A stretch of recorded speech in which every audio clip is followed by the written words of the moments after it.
ladies and gentlemen. Welcome to another episode of the Saturday morning D&D show. My name is Jordan, with a silent PH in the middle, and I'm joined always by my wonderful co-host, Sir Lucian, over at Sir Lucian Gaming. Say hello. Good morning.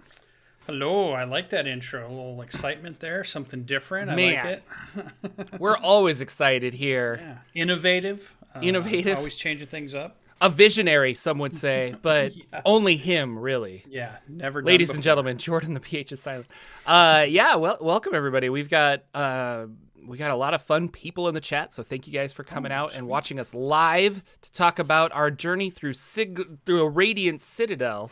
Oh, how dare you. Which is not at all Sigil. Yes, so the news of the day is Journey Through the Radiant Citadel is our new book. We kind of, I think we called it. I guess I didn't listen to the episode. You nailed it. I thought for sure I had different words there, but you got it. Because I was like, I'm pretty sure it's going to be an anthology thing. And here, that is exactly what we have. It is 13 standalone adventures, levels 1 to 14.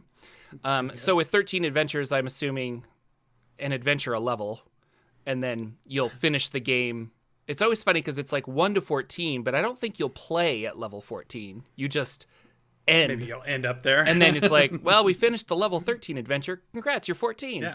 All right, what's next? No, well, then I didn't really get to experience level 14. I don't think you should advertise that. I always thought that was funny. Yeah. 11 new monsters, so nothing like to write home about, in my opinion, unless these are like the most amazing monsters ever. They're probably just story specific. But it is all black and brown writers, which is something cool, and they're advertising that, or promoting it, I should say, as they wanted to tell a different story from other people's perspectives and what have you. And I thought that was kind of cool. It's really like sigil, however you want to pronounce it. A lot of people were comparing this to the City of Doors in the Planescape universe because it is a mystifying central hub city that rotates around a thing, which in this case is a giant crystal. They call it the Radiant Citadel, but from what I was listening to with the interviews, it's a hunk, like a chunk of dead god that they've built this city around. And the crystal has itself some cool properties, but there are portals to anywhere in the multiverse. So that is where everyone's getting the City of Doors sigil references. What are your thoughts on Radiant Citadel? Well, you definitely nailed it, so kudos for that. It's interesting that this journey through the Radiant Citadel, one of the things I picked up in one of the videos they were talking about is it's totally new, right? So this hasn't existed anywhere else. They got to pick a spot in this multiverse that they've called, and they've got to create their own thing from there, and then all these anthology adventures from that. And I thought that was interesting because one of the things we've talked about quite a bit is allowing the creators of Dungeons and Dragons to start branching away from what has been done before, redoing things from before, and to really see what do they do if they're not working in a Gary Gygax world. What do they do if they're not working in Ed Greenwood's world? What do they do if they're not working in an Eberron kind of world, Keith Baker's world? What would Chris Perkins' world be, or what would these people's be?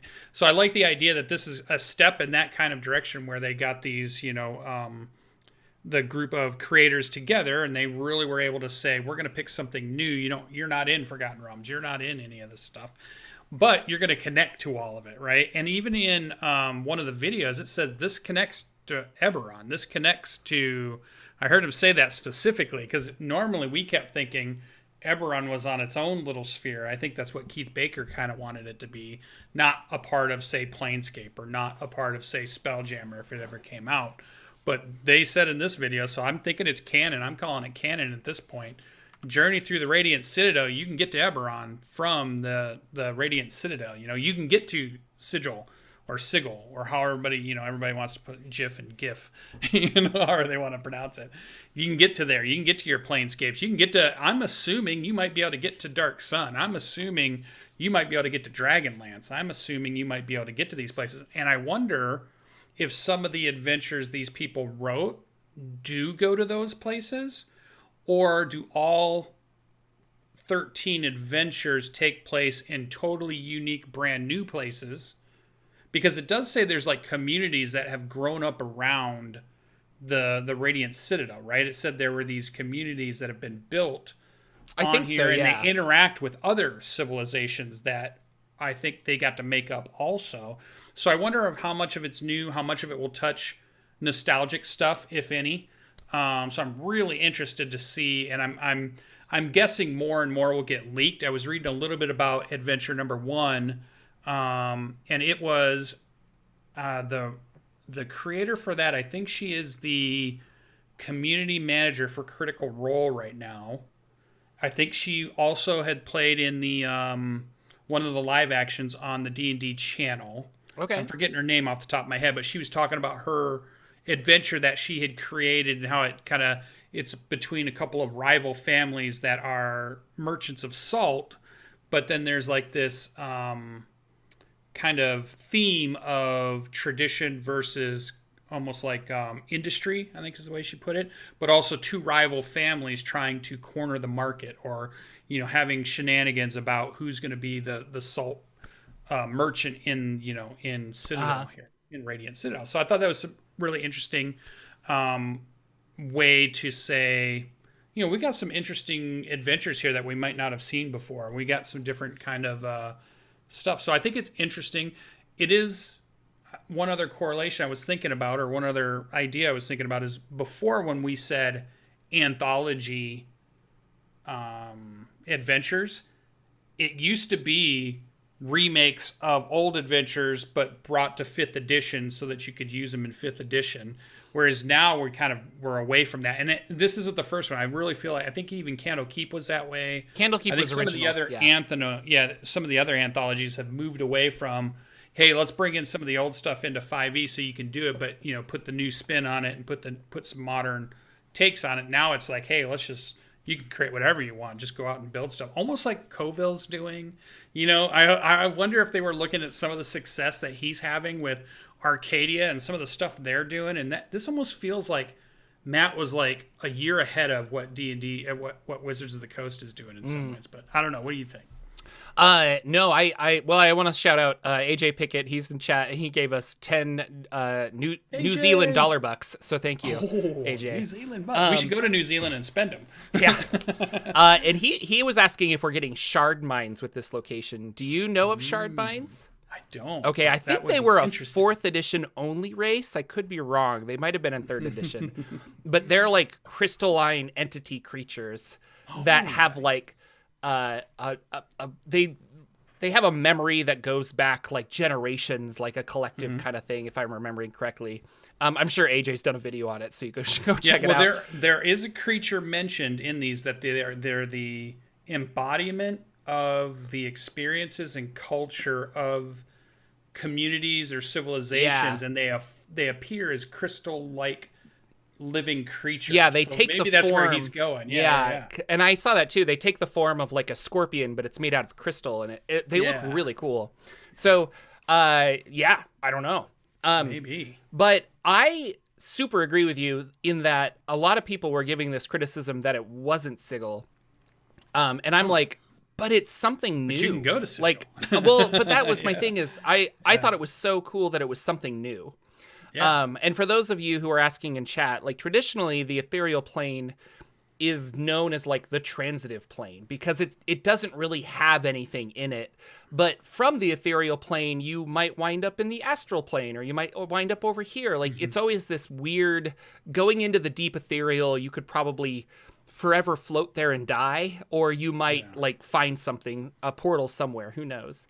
And specifically, this is a demi-plane within the deep ethereal, which is why it's been like hidden for so long. As far as like, I just want to know the history of it. And I guess that's the lore nerd of me, but I'm like, who was the first person that stumbled upon this and was like, I'm going to build a town, and where does it actually connect? I'm more excited for this than I was for Candlekeep Mysteries. And it's funny because it's the exact same product. Like, I'm sure I haven't read Candlekeep Mysteries. I'm sure that it's a great supplement. I I didn't pick it up because I didn't really need a bunch of like one shots. But the idea of that is that you go to Candlekeep and you open a book and then you're magically transported into the book or the story of that book. And then boom, you're having an adventure. And I was like, well, that's a really cool idea. This feels better implemented, where it is a hub city that I could add to any of my games rather than just like you find a book and you're sucked in kind of a thing. And those stories could then maybe catapult into something else. Like, who knows? And you're right. Keith Baker talking about Eberron. They did specifically reference Eberron. Wizards of the Coast has many times mentioned that Eberron is separate but not. And I think it was in Fizbin's that they specifically said that Eberron is in a unique demiplane that is within our greater multiverse, but is also super isolated because of the progenitor dragons. Just giving you a bunch of like lore drops now. So there are ways to get to Eberron. And this apparently will be one of them. Apparently there's an Eberron door in Sigil as well that I was told about. So, but not everybody knows this exists. Yeah. I don't know. I want to know more about these adventures, I guess. The alternate cover is artistically right up my alley. I'm like, oh, that's so cool. Like, I love this kind of, I want to say like Steven Universe kind of art or something. Like, I like a lot of that.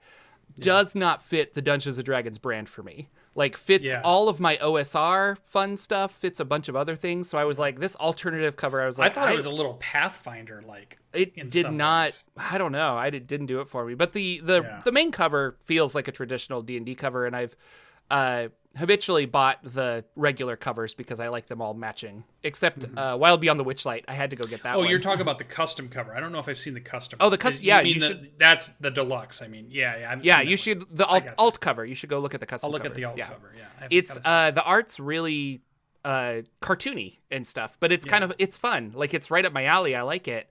It just doesn't feel like it fits the D&D brand for me. I don't know. But I'm glad you said something, because I thought when I saw what this was, and I saw a few posts that you had made about it throughout the week, and I read them in my head differently than the way you just said it, because I was reading it when you were mentioning like Sigil or Sigil, either way.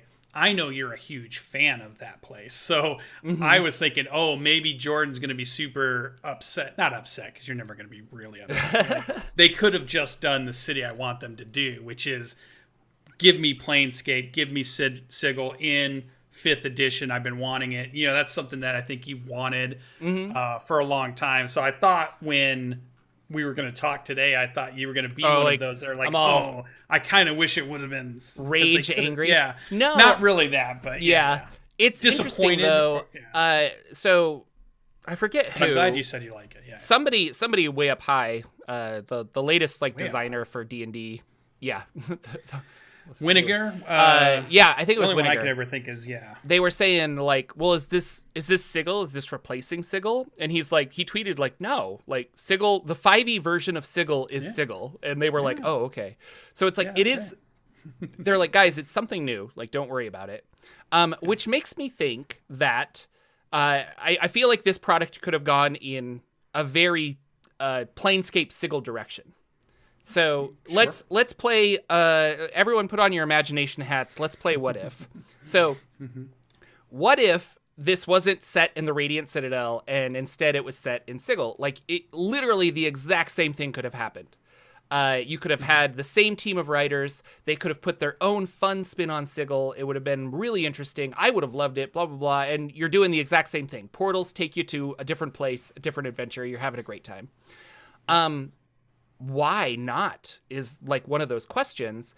And I was talking about it with some other people on the Discord, and it was kind of this idea of like, well, are they going to do Planescape and they don't want somebody to like walk up and be like, oh, should I buy this like Planescape City of Doors book? Oh, wait, this is like Adventures in Sigil. Is this the one I need? And I wonder if they didn't want to confuse people. Because they're going to release a book later on that is very like Planescape-y. So there's that idea. And then, but the other idea is like a book like this would tie in to Sigil so well, but then you kind of want to release the like campaign setting first and then adventures later. And I wonder if this was just part of the deadline is like, well, we're going to put it here. So yeah, which makes me feel sad to think that the idea of the Radiant Citadel was an afterthought. So I choose not to believe that because I think it's a really cool idea. But that's the only way I can think. Like or that's the only conclusion I came to is that they're probably going to do something else with Sigil, and because of that, they want to keep this like its own separate thing. Yeah. My theory, and I don't necessarily have anything to back this up, but I just got the feeling as I was listening to some of the writers talk about, you know, the pieces that they got to work on and kind of the lead designer.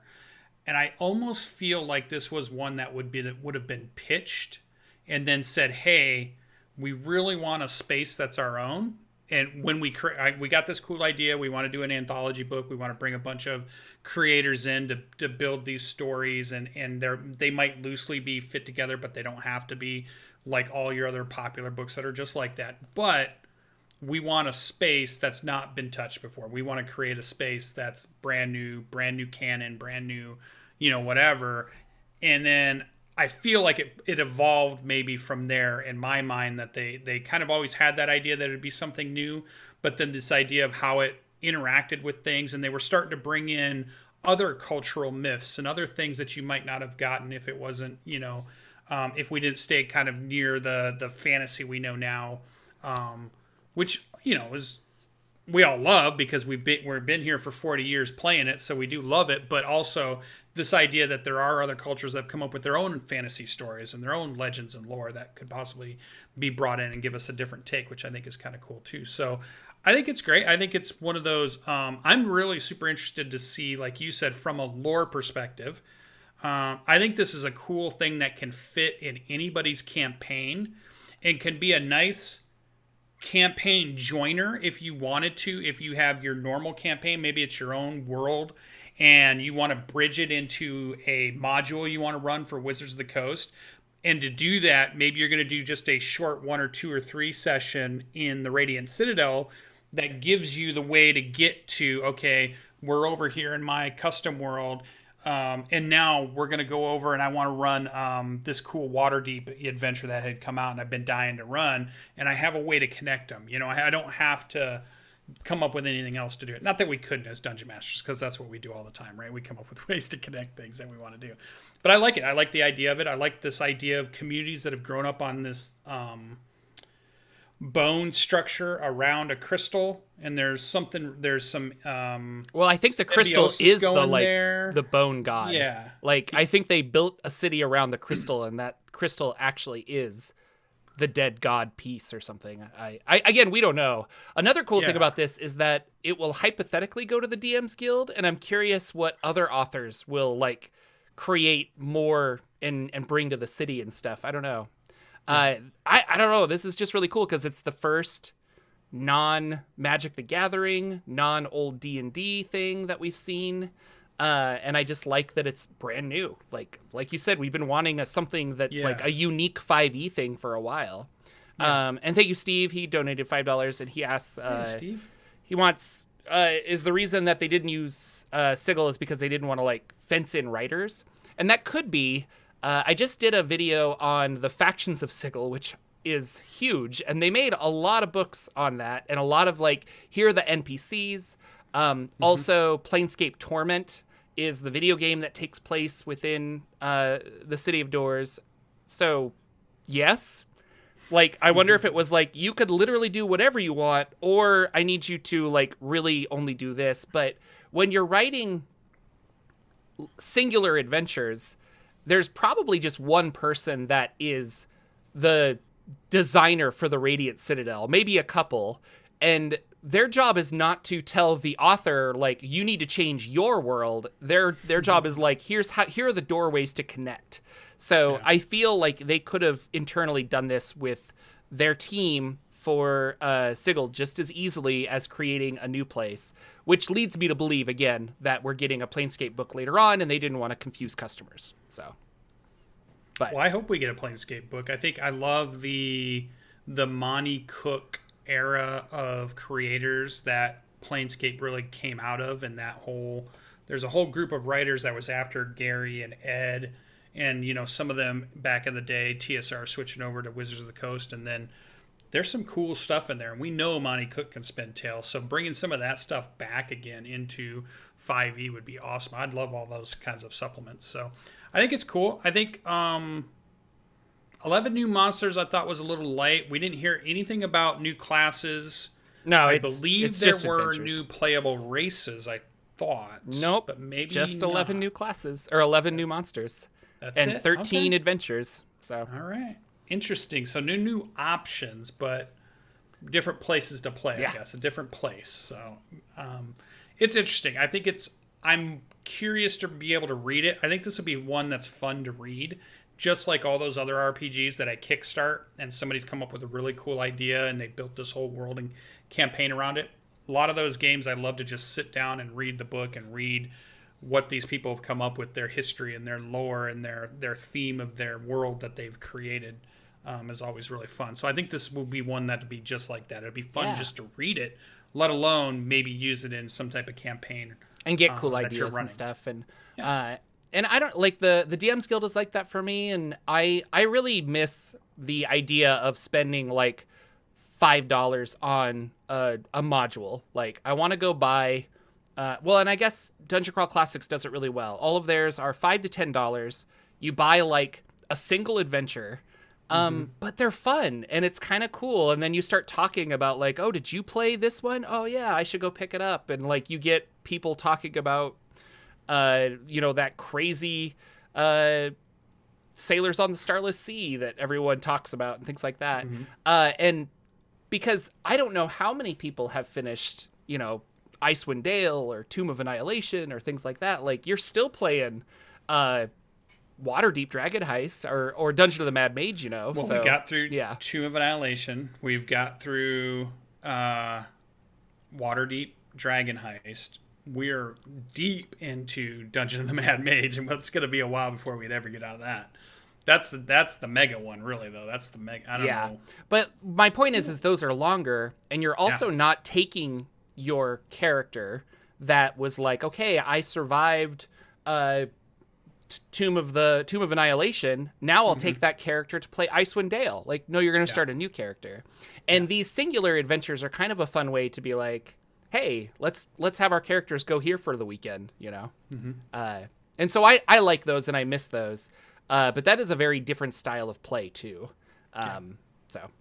Well, there used to be, I remember getting modules that were, I don't know, maybe 10 pages, and they were in a wrapper, and you could unwrap them, and they had cool cardboard cover that had some stuff on it, and then there would be like a 5 or 7 or 10 page flip book in there, and then that would be the whole module, right? And you could just buy bunches of those and, play them wherever, whenever, however. Whereas the model today is anything that must be 300 to 500 page hardcover book is what they release now. They don't really release the small supplements, but I guess that's where the DMs Guild really comes in, is that you get those small supplements from there.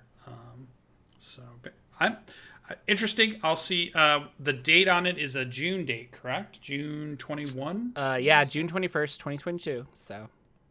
So mid-June. So we're here at the end of March. So nothing really April or May. 3 Next months, thing will be June that we can think of. And they told us, we think, that we were going to get 2 classic campaign worlds this year. So that means 6 months has already gone by. And they also said that this doesn't count as one of them, obviously. Oh, okay. So I was wondering if they were going to somehow They said that in a tweet, Okay, sneakily count this one somehow, like one of the adventures does go to Dark Sun, or one of the adventures does go to Dragonlance, and that's how they're going to count it. But I'm glad that they've confirmed that that's not that we're still getting what they told us we're getting. So that's the end of this year is going to be crazy then, because I thought we would have heard something by now. Well, and so I was thinking and no Magic the Gathering book yet for this year, 2022. We've had No, one in those are 2021 usually towards the end of the year too. in though. 2020. 2021, we got Strixhaven. In 2020, we got Theros. Ravnica. Or no, Theros, and the one before that, we got Ravnica, but we haven't got anything for 2022 yet. Well, yeah, but it's March. So are we getting one, or are we not? Well, or we is it going don't to be know. too many releases? It's too early. Well, if you already have 2 classic releases and you're in June before you announce them, you're running out of months before you can do another possible Magic the Gathering book, possible monster book, possible, there's not much room left there. Well, and so with the Mordenkainen's Multiverse that's coming out in May, it's already out with the box set. A bunch of us were talking about box sets in general, and I wonder if that box set is doing well, and if people are liking the collectible, like 3 books in a nice, like, bound thing, to the point where we were thinking about, Spelljammer, Planescape, and stuff like that. Are you going to get your box set of, here's Planescape, here's Dragonlance, and I don't know, here's like some adventures that go between both of them. And so you'll get like a 3-book like multiverse expansion pack kind of a thing. Yeah. Rather than buying them individually, I was wondering if that could be like a Christmas thing of like, here are all 3 of those books. So, and then that would be huge to release 3 books at once. But at the same time, I think from a money perspective, that's like kind of what they want to do because they want to print more books and sell more books. $150, yeah. And I know a lot of people that weren't happy about buying this one because they already owned Tasha's, they already owned this. But if you presented 3 new books right from the get-go, I would drop that money to get 3 new books all at once, in a nice, cool collectible set. So who knows? Who knows? That is pretty much that. So that's Journey. There were some other things that were kind of released news-wise. There's a D&D Tarot deck. It looks cool. It's just a traditional tarot deck. I think they're going to come with some unique rules to work it into D&D. Either not as a magic item or anything, but maybe like how to help you tell stories. Mechanically. Ooh. So some games have done that. Yeah, and there's a lot of like tarot decks have been around for so long that people take them and like there's all kinds of mechanics to use them. Yeah. And I was thinking like, no, it'd be kind of cool if it was a way to help you generate like backstories for players or something during character creation. You had this D&D that's nice. Tarot deck. I'm making all that up. That might not be what it is, but I'm sure there's some creative person out there that could come up with something like there's that. There's something in Invisible Sun like that too, right? Yes, there is. Yeah. See, there you go. That's a good idea. Yeah, Invisible Sun has its own tarot style deck. That's really cool. This is what we call foreshadowing, guys. I read my notes, so I'm kind of... there's also a Lich Lord puzzle that was announced, and that is a puzzle that is the cover of the DMG. I didn't know this, but they already have released puzzles for the Monster Manual and something else. So I was like, oh. The artwork. Then. The artwork, yeah. It's a puzzle. It's gotcha. It's a puzzle. Yeah. And then this is the interesting thing. So there is a new D&D board game that is being published by WizKids, and it's called Dungeons & Dragons Onslaught.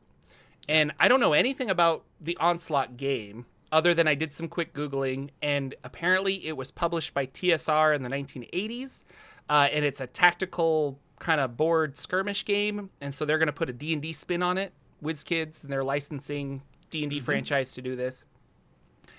Nicholas Yu tweeted out, he's like, I'm really excited. I played D&D as a kid. Look at all these cool photographs, all this other stuff. Tweets deleted. So I don't think he was supposed to do that. There's no information about it on the internet. And Nicholas Yu has been quiet from what I can see.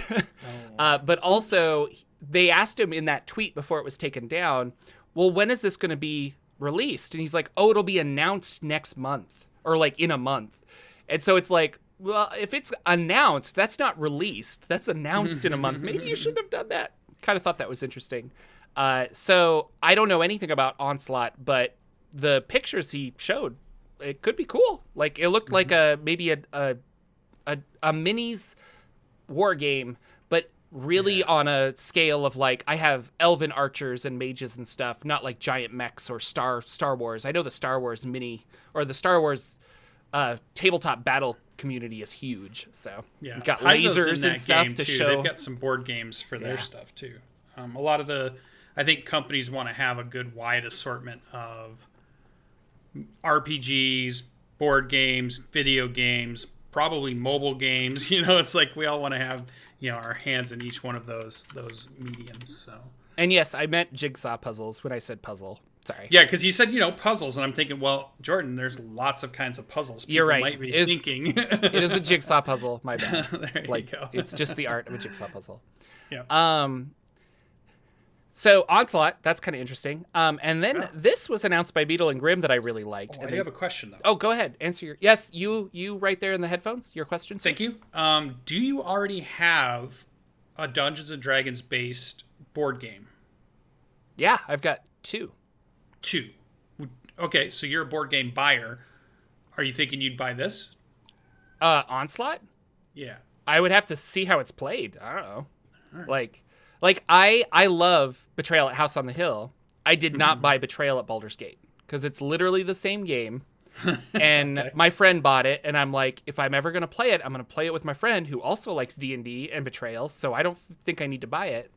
I did buy The Legend of Dritz and the Castle Ravenloft board games.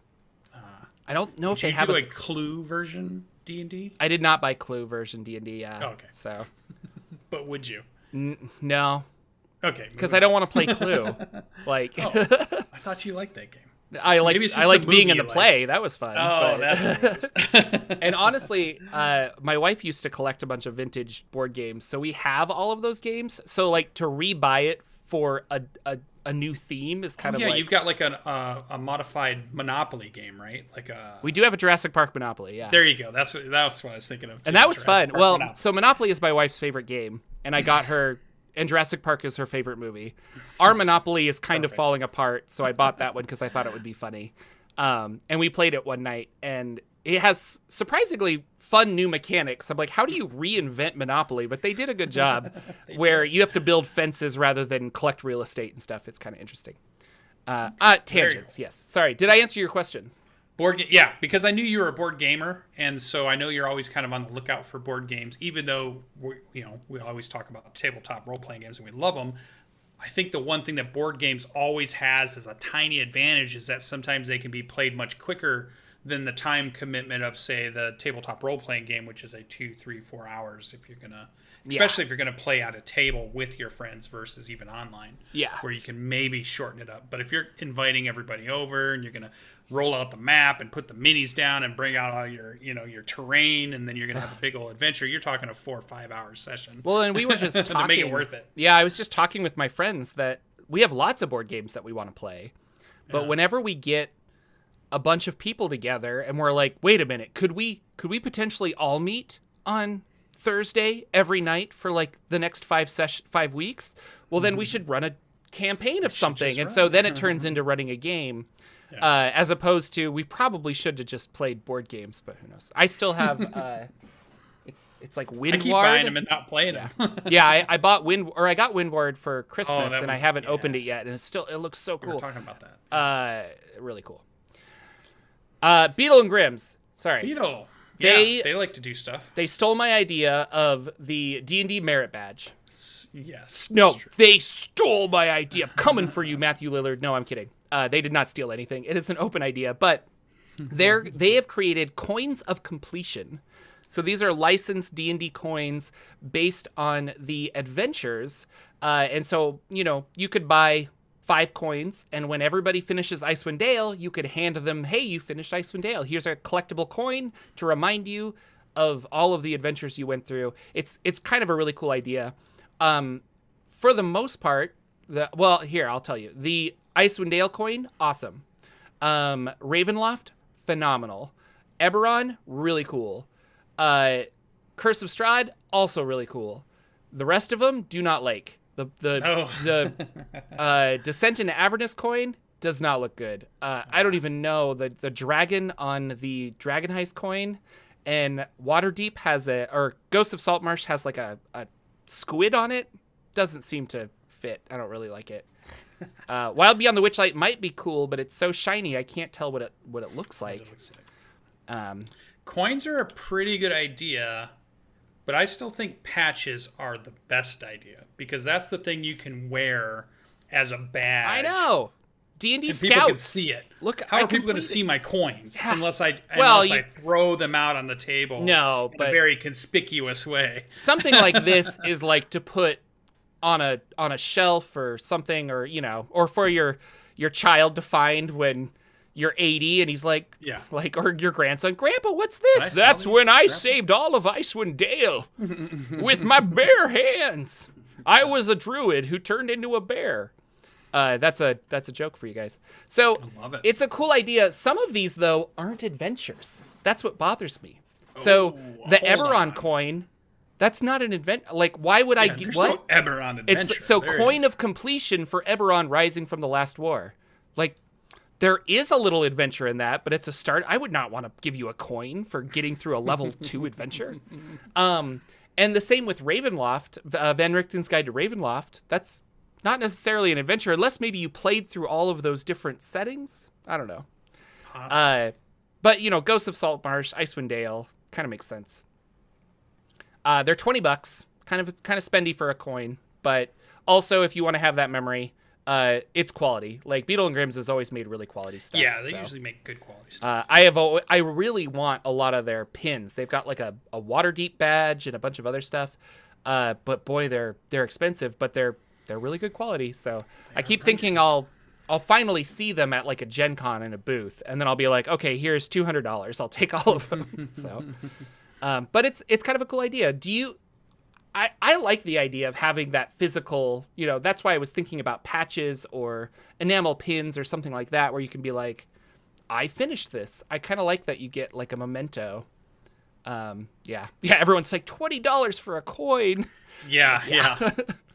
And it might be big. I'm not really sure how big it is. You can look at the website, but yeah. Yeah, I think it's a good idea.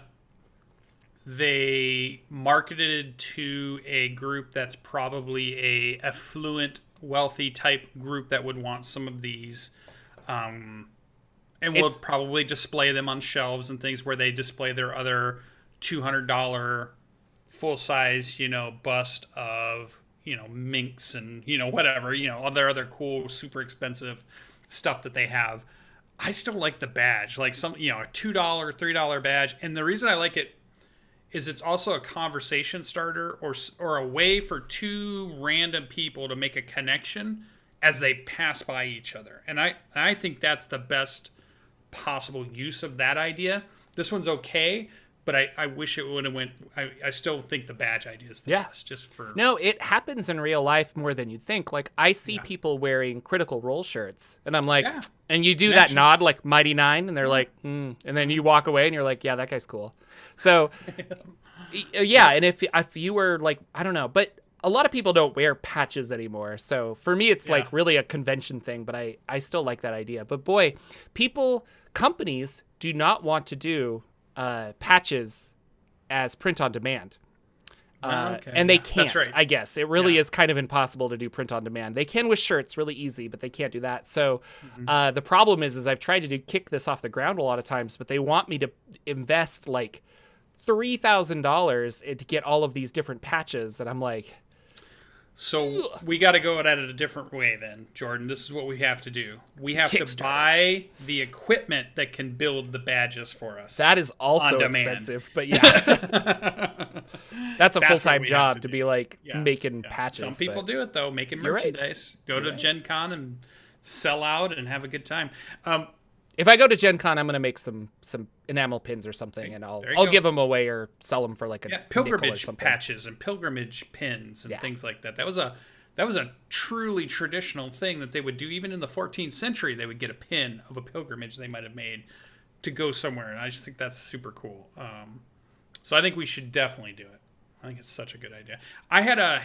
It was such a weird, it's the same thing, but I had a ball cap that had a patch on it that was Half-Life. And all it was the H of Half-Life in its certain font that only somebody who plays and loves Half-Life would even recognize. And yet every time I left the house with that hat on, there would be somebody somewhere that would give me the nod and be like, hey, Half-Life, good game. And we just keep, be like, yep, good game, keep right on. It would always generate a conversation if you wanted it to. So something like this, having the picture of the Tomb of Annihilation on there, or a cool art rendering of a Dragonlance cover, or, just any of those really iconic Dungeon Master's guides, Monster Manual covers, any of those, but made into a patch. Just the person, people would just be like, oh, yeah, I did descend into Avernus. How'd you make it out? And that's just a cool thing.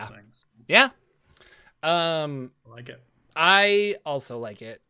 Beadle and Grimm's, they're always doing cool stuff. Oh, one thing before we move on from Beadle and Grimm's. Yeah. People are talking that it is quite expensive. I think so too. $20 for a coin is expensive. If you buy 5, you get a slight discount. I'm not pitching this. Think of it as a display piece. Well, no. Let me finish.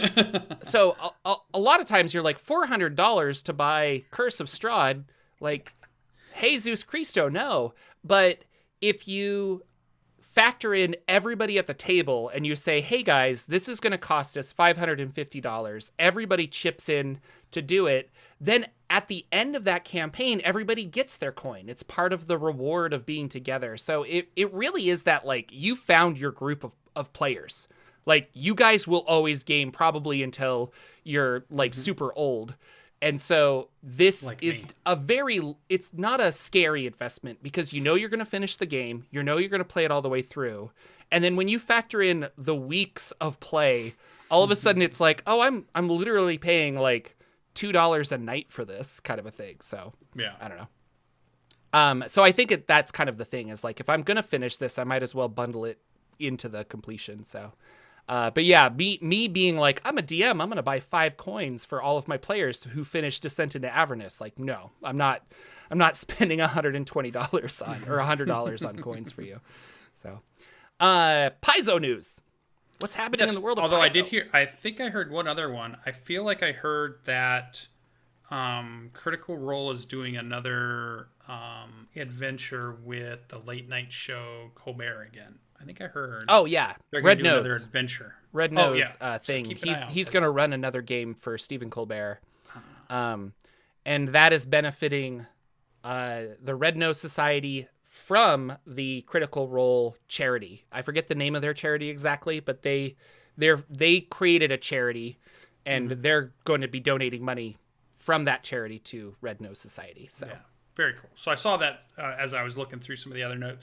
But just so that we know we have a few fans out there that like to hear a little bit of news from some of the other games that are out there. So coming in April, so we're here at the end of March, you would have gotten most of your releases, which would have been adventures if you were a Pathfinder 2 fan. What you're looking forward to is the late April releases. Book of the Dead is still coming. It looks like a fantastic book. Everything I've seen on it, artwork-wise, what it's about, it looks like a really good book. And there's a Kobold Guide to World Building 2 that I saw a bunch of people on Twitter that were creators for that, a bunch of names you would know who have contributed to that. Shauna Germain was one of them, who is part of Monty Cook and does a lot of the great Monty Cook contributions, created her own worlds for Monty Cook, a cipher system. I know she was one of the authors of parts of Kobold Guide to World Building 2. And these are always really good books about world building and stuff. So I always thought we like to get those kinds of books to help us with ideas on building our own campaign worlds. So those are the two things to keep it. They're late April, so look for those in the 3rd and 4th week of April, I believe, is when those start to drop and release. Well, cool. Very cool. And I'm still playing a lot of... I'm playing the character generator portion of... Wrath of the Righteous, Pathfinder Wrath of the Righteous, because I still love generating Pathfinder characters. It's so crazy. But that is your Paizo news for this week. Do we have any OSR? You should be doing like OSR news or Goodman Game news, because you buy so much stuff. I could do Goodman Games news. They are currently finishing up a bunch of Kickstarters. They had a lot of Kickstarters back and forth.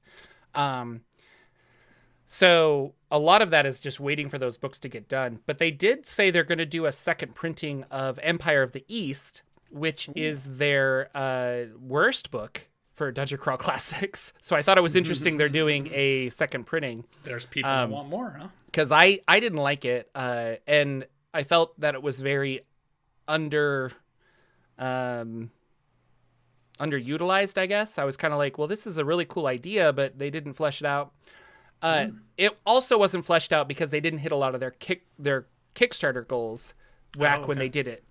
But they said that this time around, they're going to actually add stuff in, which now that I wasn't going to talk about this, but it kind of brings up a cool idea, or an interesting idea is, what if I bought, I don't know, like what if I bought the player's handbook and then all of a sudden they're like, hey, we're re-releasing the player's handbook, but with the revised ranger, or we're putting the artificer in. And you're like, but mine doesn't have the artificer.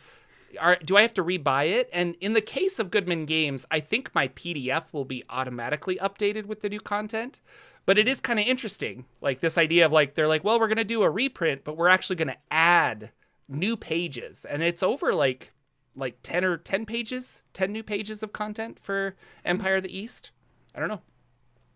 But I also wonder if they had most of that done, didn't hit their Kickstarter, and so now they're just like, well, we'll just throw it in as an incentive. This book didn't sell well, so I don't know. But interesting. Yeah, I'm sure having or being a part of marketing meetings when you're in these companies where, yes, you are creating things, and yes, you're doing, games, which you love, but there's also the aspect of you have to make money. You're a company. You have to sell the books that you're trying to put out there. You don't want to just be selling stuff that people don't want. So I wonder if that's interesting, because like, could you go back and say, hey guys, 4th edition didn't do so well, but what if we released the book, we rearranged how we worded it, and we added 20 pages to make it a little better? Would 4th edition all of a sudden be super popular because we fixed a few things and boom, now it takes off like we wanted it to take off, versus it didn't land when we first sent it out or something like that. And well, really, in a way, they're kind of doing that with the monsters of the multiverse. Yeah, they're kind of tackling this problem right now of, we need to add stuff, but people have old books, and we don't want them to feel like they have to buy the new books, but we want them to buy the new books. Mm-hmm. Yeah, so it is interesting. So yeah, I don't know, but gosh, I think the Old School Essentials Kickstarter is done or will be done in a few days. Yeah, should be. Right. So if you didn't get on that, that's sad because it's really cool. And I love Old School Essentials. Yeah, that's I don't know. I'll find some news, OSR news in the future. I think that'd be kind of fun. So. All right. Well, that's our news for today. Well, what about Paizo? Did you talk about Paizo? Did I miss that? I did. Oh. You were listening to me. Book of the Dead, Kobold Guide to World Building 2. What is Kobold Guide to World Building 2? What is it?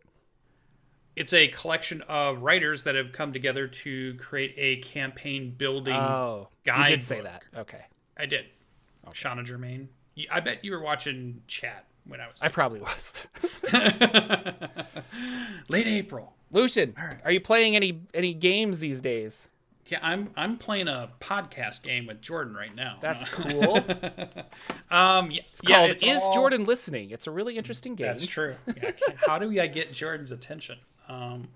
No, we had the dreaded 2 missed sessions in a row. Dun dun dun. Oh, the whole campaign's gone now. So, and then we decided not to play, and then it was the DM said, hey guys, can't do it. Now that's 2 in a row, and then you start, oh no, everybody panics. But I'm assuming we'll be back again next week to continue our delve down to the 11th level of the Dungeon of the Mad Mage, not our character level, but the level of the actual dungeons we've been down in.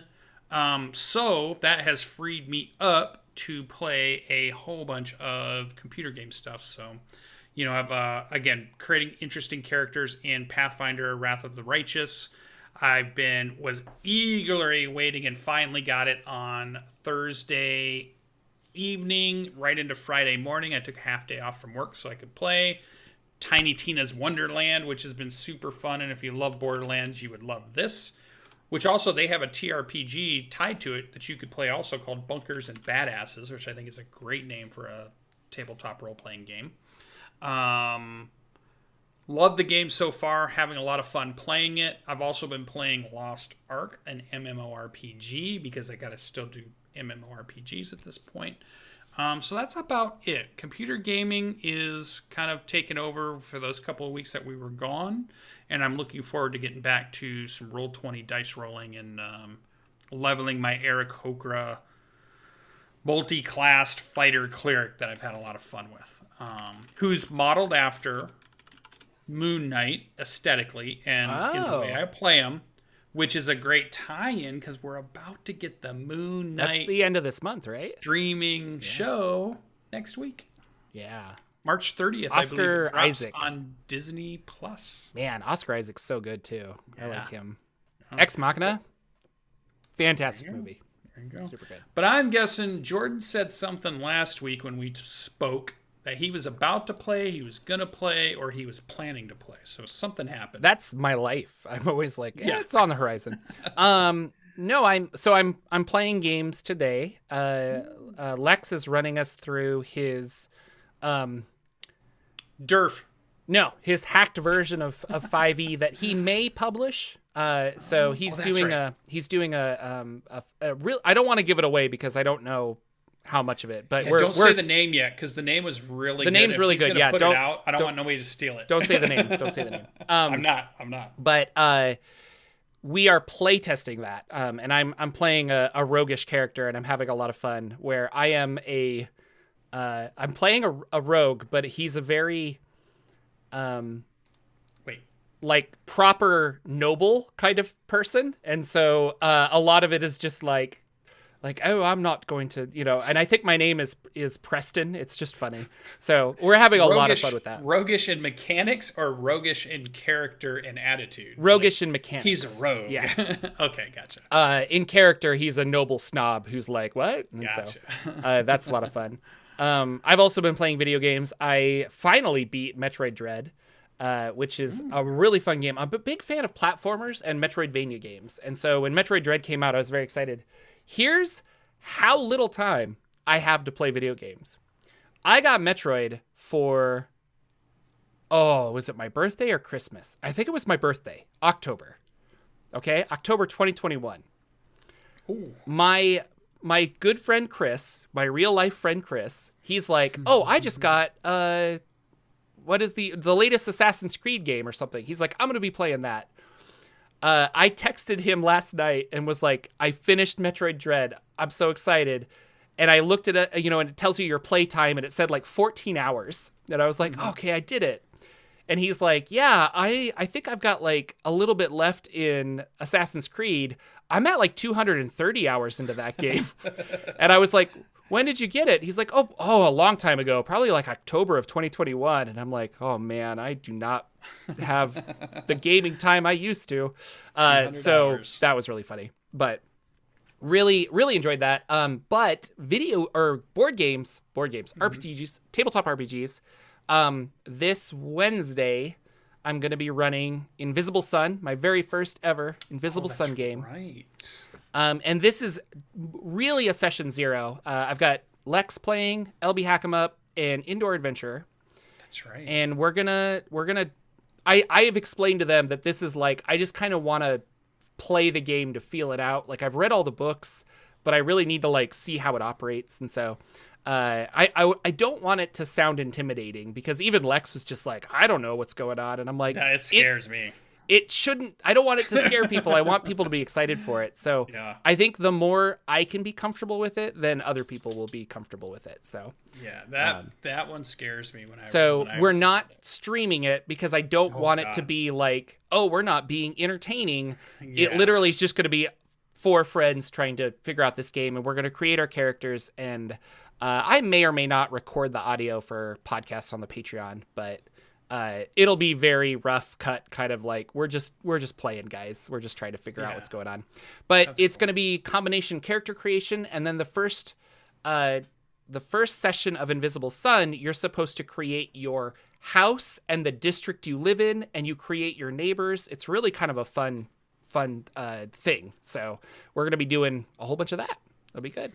That'd be cool to talk about next week. Yeah, and say, yeah, we should have a lot how of did that interesting go? stuff. Either Very the house cool. caught fire, or Yeah. Yeah. or everybody had fun. One of the two. That there's no in between. So go It's ahead. funny. We have a couple minutes here. I did a couple of I think it was a year and a half ago where I was trying to do one role playing game a month, and I got through like 3 or 4 of them. And they were always brand new. Nobody had played them. And I would tell the players, okay, guys, this is the one. Here's the PDF. I bought it. And, we would share it. We were going to create characters, have a session 0. And then play 1 or 2 sessions just to try to get a feel for the game. Of the 4, I felt like one of them went great, where everybody was into it. The rules weren't too hard for us to figure out. And we were able to create characters. And we created fun characters. And it was a fun world. And we had a good time, a good quick adventure. And then a couple of the other ones, we struggled so much understanding the rules, we never really got into having a good session, or really, it kind of messed with trying to create cool characters, because if all of a sudden the rules don't quite make sense, then you're struggling more with that than thinking about the cool character you're trying to make, because now you're like, do I put this here, do I put that there? So I hope you have the first experience of that, because boy, sometimes if they don't make creating characters easy for you, you can kind of lose your session all of a sudden. So I'm really super curious to hear how when you're done, you're like, okay, from just this point of view, creating characters, Invisible Sun, here is my opinion. Yeah. Here is what I think. Yeah. That's going to be really good next week. So.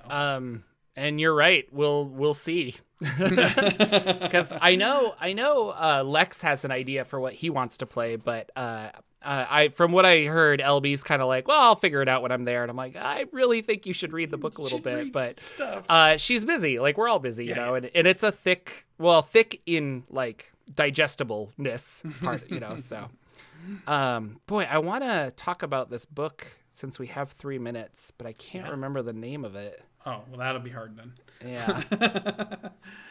It was I think it's like Dungeons and Demizens or something, but it was kind of the idea of strongholds and followers, but it was written for old school essentials. And I was reading that and had lots of really cool ideas for NPCs and generating terrain and how to spend money and things like that. And like this amount of money, you could easily convert this to 5e2, but you could also just use strongholds and followers. That's fine. Interesting. But maybe I'll do a Jocular Junction video on it or something, because I finished Strongholds reading that and the other day and I Followers was very impressed with that book. It's about to release too. The I think PDF's been out, but the actual books are about to ship. I think. Yeah, I don't know if you read the problem. They had a big printing error, I guess. Yeah, that's what. And so a lot of people the latest email I saw from MCDM is, here are your options. We can ship you a bad book that's got the error. We can put a sticker on it that fixes the page, which he said is not uncommon. A lot of people do this to basically save the environment, because it's like, well, we printed over 2,000 books, and I don't want to throw them all away, so we'll just fix it with a quick sticker. And it sounds bad because you're like, I don't want a sticker, but like apparently it's not a traditional like kid sticker on your shirt or something, and it does look appropriate. So I think that's the option I'm going to go for, is I would like my copy physically with that sticker. I'll be okay with it. And then the third option is to wait until a reprint. But with supply chain, he's like, all of these other printers to print on that scale again, you're waiting until like late October to get your book. Yeah, and I would go with the sticker. I'm fine with the sticker, and plus they have to. Their team apparently will have to individually put the stickers in, so then that MCDM touched your book and it was good. Yeah, there you go. Have them sign stamp it of approval. Yeah, it's cool. Very cool. But this was a good show. This was a good episode. Lots of cool stuff. We finally had news to talk about, which was good, because we'd really been waiting. And I think, Call of the Netherdeep is a niche book, and it's for a big community out there, but it's a critter community kind of centric book. Whereas this one, it could be anything. This is like all the D&D fans could really like this next the announced book. So I think well, cool. Dungeon Masters, yeah, I would say that. I think it's a niche in that it's Dungeon Masters only. That is true. I guess it's not players buying this. That's a shame. Well, you need more stuff in there for players to buy it. Run games for your Dungeon Master. That is our show, ladies and gentlemen. We'll have stuff to talk about next week. I don't know. We always figure out what to talk about, but I never know. And I'll try to get the video up earlier than 20 minutes before we go live. Oh no. Yes, U.S. summertime. Sorry, Carl. We're just ending the show. Oh no. Yep. Time has changed. I apologize. Well, I have no control over the time. We live in states where it changes. There are some U.S. states that don't change. It's true. We do not live in them. Yeah. Anyway, we'll be back next week with another episode of the Saturday Morning D&D Show. Take care, everybody. Thank you so much for watching.